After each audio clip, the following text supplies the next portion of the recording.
North Africa, 1942. The desert night is shattered by a massive artillery barrage, so intense it's described as being just like daylight of just one wall of flame. Then, a new sound begins, a low rumble that grows until all of a sudden the ground started to shake. This is the sound of nearly 1,800 tons of steel on the move, close to 600 German tanks charging into Egypt, and almost 1,200 British tanks sent to stop them. For the men on the ground, it was an experience that defied description. As one veteran recalled, "If there is a place called hell, I should imagine it couldn't be any worse than what that was." Another described it simply as an inferno, a scene I haven't forgotten to this day. This is El Alamein, one of history's greatest tank battles. And in this cauldron of fire and steel, the reputations of the world's most feared tank commanders would be forged. Mastering this inferno required a special kind of commander. The first, and perhaps most legendary, was the man the British called the Desert Fox, Field Marshal Erwin Rommel. He was one of the most brilliant commanders of the war, who kept his enemies off guard with lightning-fast surprise attacks. His genius was best demonstrated in January 1942. After being driven 800 kilometers across the desert,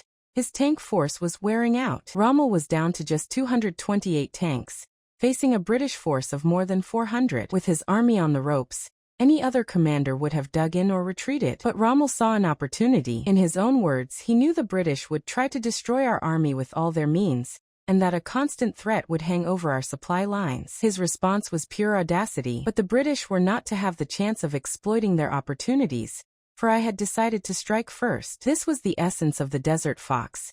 Outnumbered, outsupplied, and on the verge of defeat, his answer was always to attack. But for all of Rommel's genius, a new American commander was arriving in Africa, a man who was his polar opposite, a bulldog to the fox. His name was General George S. Patton. He took command after the rookie American forces had been humiliated in a string of defeats, their confidence shattered by Rommel's veterans. Patton's task was to transform an army that retreats into one that will stand up and fight. He did it not with complex tactics, but with sheer, unadulterated aggression and a force of will that was impossible to ignore. He told his shaken troops, "We as men from Mars have no fear of anything. You're in good hands and you'll come out of this on top." The effect was immediate. As one soldier recalled, "We felt if we had a man that had that much guts, well, we had better have some nerve too. So that gave us a lot more confidence." Patton's brand of fear was different. It was the fear of facing a relentless, reinvigorated army led by a commander who simply refused to lose. But the fear inspired by generals like Rommel and Patton was strategic, felt across maps in distant headquarters. There was another, more personal kind of fear on the battlefield, the fear of the apex predator. His name was Michael Wittmann, the most famous tank commander of the Third Reich. He was not a grand strategist.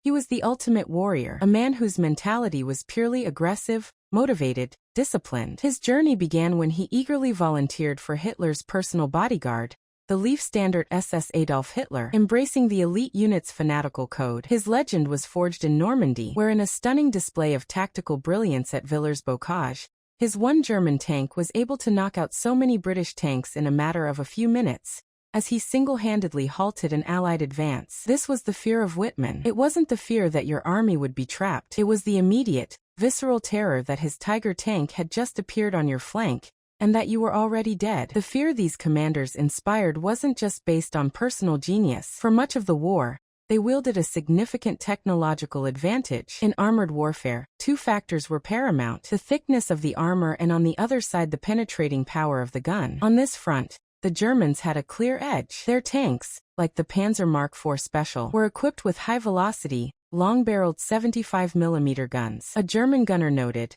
"Our long 5cm guns were outgunning the English ones. Their guns had shorter barrels and that meant less penetrating power." In contrast, the mainstay of the British forces, the Crusader tank, had a light 2-pounder gun that is all but useless against the panzers. But the most feared piece of German hardware wasn't a tank at all. It was the 88mm flak gun, a modified anti-aircraft weapon. The 88 could fire high-velocity rounds that could penetrate the heaviest armor even at distances of more than 2,000 meters. It was the ultimate tank killer. This technological supremacy was a critical component of the terror German commanders inspired on the battlefield, allowing them to destroy their enemies long before the Allies could effectively fight back. Rommel's audacity paid off spectacularly at first. His surprise attack caught the 8th Army completely off guard, and over the next 5 months, the Desert Fox pushed farther and farther east, capturing the key port of Tobruk and advancing deep into Egypt. Victory seemed within his grasp, but the very speed that made him a genius had also created a fatal weakness. Rommel's rapid advance across North Africa has left him a long and vulnerable supply line. Reinforcements, fuel,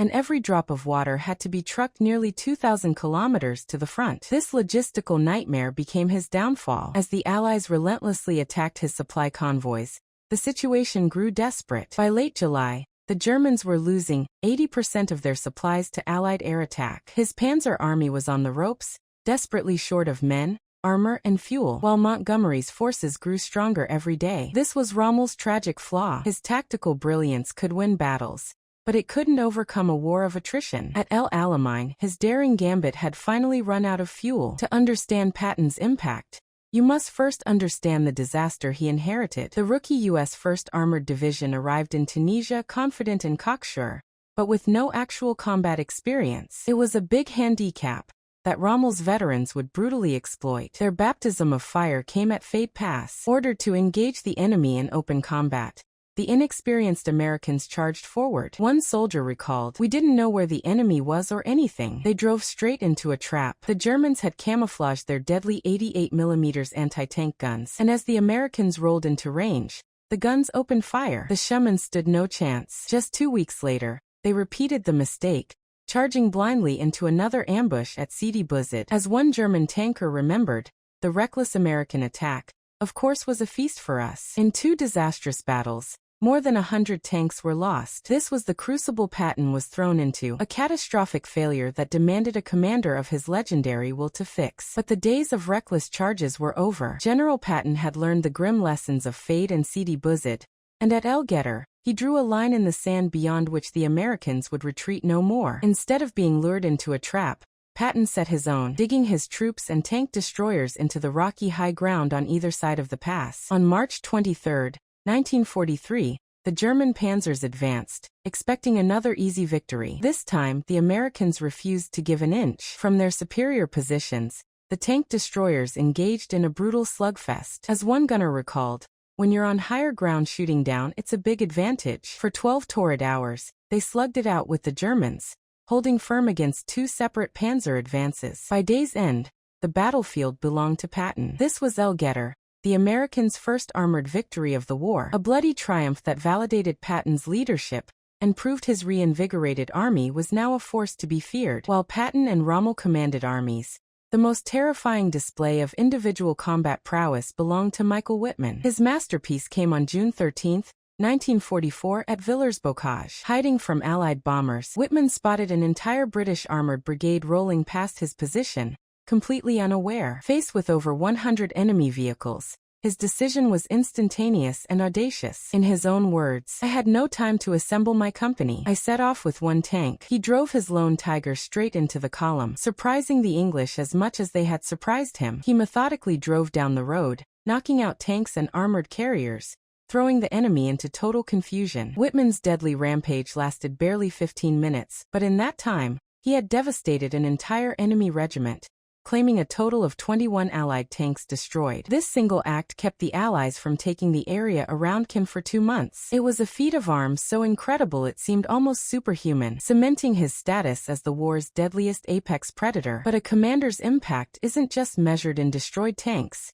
It's also measured in propaganda value. On this front, Michael Wittmann was a superstar. His incredible battlefield victories were amplified by the Nazi regime to create a national hero. He was personally decorated by Hitler multiple times, receiving the coveted swords for his Knight's Cross. As the war effort was going against Germany, Wittmann was used to keep up the public morale. He was sent on a tour, visiting the Henschel factory where the Tiger was made to give a speech to the workers. His fame was a weapon in itself, intentionally crafted by the Reich to create the myth of the invincible SS warrior for a nation facing defeat. This complicates the question of who was most feared. The terror Wittmann inspired came not just from his Tiger's gun, but from a carefully constructed legend broadcast across the world. But as Germany's fortunes waned, the stories of its most feared commanders reached their inevitable, though very different, conclusions. For the grand strategist, the Desert Fox, the end in Africa came quietly. After a final, disastrous attack at Medellin where 55 of his panzers were destroyed, a sick and exhausted Rommel was secretly recalled by Hitler to Germany. His war in the desert was over, not with a final battle, but with a quiet flight home. For the apex predator, Michael Wittmann, the end was anything but quiet. He fulfilled the destiny of the warrior myth created around him. He insisted on leading what was described as an almost suicidal attack in Normandy, a charge of just 8 German tanks advancing against 300 Allied ones. He was killed when his Tiger was caught in a crossfire and destroyed in a tremendous explosion. The strategist was withdrawn to fight another day. The warrior was spent in a final, glorious charge. 2 different but equally inevitable fates in a losing war. So we have our 3 contenders, each a master of armored warfare, but each feared for entirely different reasons. Their styles can be broken down into 3 distinct archetypes: the fox, the bulldog, and the wolf. Erwin Rommel was the fox. He was the grand strategist, a master of deception and lightning-fast surprise attacks. He saw the entire battlefield and sought to win not by brute force, but by outthinking his opponent on a continental scale. George Patton was the bulldog. He was the inspirational force of will, a leader who transformed a defeated army through sheer aggression and gave them the confidence in ourself to win. His genius was in building unstoppable momentum and never letting go. And Michael Wittmann was the wolf. He was the tactical predator, an aggressive, motivated, disciplined hunter who thrived in the chaos of a firefight. His genius was not in strategy, but in the lethal application of force, stalking and destroying his prey with unparalleled skill. To decide who was most feared, we first have to ask, what kind of fear are we talking about? The fear a general feels for his army is different from the fear a soldier feels for his own life. The fear of Rommel was strategic. It was the cold dread an opposing commander felt, the constant worry that the desert fox was about to launch a surprise attack on an exposed flank and encircle his entire army. It was the fear of being brilliantly outmaneuvered. The fear of Patton was operational. It was the growing realization that you were facing a relentless, highly motivated American force that simply would not stop, led by a man who had that much guts. It was the fear of being ground down by unstoppable momentum, and the fear of Wittmann was visceral. It was the sudden, heart-stopping terror of a tank crew seeing a tiger emerge from the trees, knowing you were in the sights of the world's deadliest ace. It was the fear of immediate, certain death, strategic, operational, or personal. Each commander dominated a different dimension of fear. Before the final verdict, we must look at the ultimate scorecard. How did each of these feared commanders finish their respective campaigns? Michael Wittmann, the wolf, achieved a legendary kill count but died in battle, a perfect ending for the warrior myth, but an end nonetheless. Erwin Rommel, the fox, proved his genius time and again, but was ultimately defeated by logistics. His African campaign ended not with victory, but with a secret recall by Hitler to Germany. And George Patton, the bulldog, inherited a disaster but turned it into the Americans' first armored victory of the war, overseeing the surrender of more than 250,000 German troops in Tunisia. When judged by the brutal metric of total victory, the scorecard is clear. Only one of these commanders ended his campaign with the enemy utterly defeated. So, who was the most feared tank commander of the Second World War? Michael Wittmann was undoubtedly the most feared individual warrior, a predator whose appearance on the battlefield meant almost certain death. And George Patton was ultimately the more successful general, achieving total victory in his campaign. But the title of the single most feared tank commander must belong to the man who was the benchmark for all others, Erwin Rommel. It was Rommel who consistently achieved the impossible, conjuring victory from the jaws of defeat with inferior numbers and crippled supply lines. It was the fear of his unpredictable genius, the terror he inspired in the opposing high command, that shaped the strategy of the entire North African campaign. Other commanders were feared for what they did. Rommel was feared for what everyone was terrified he might do next.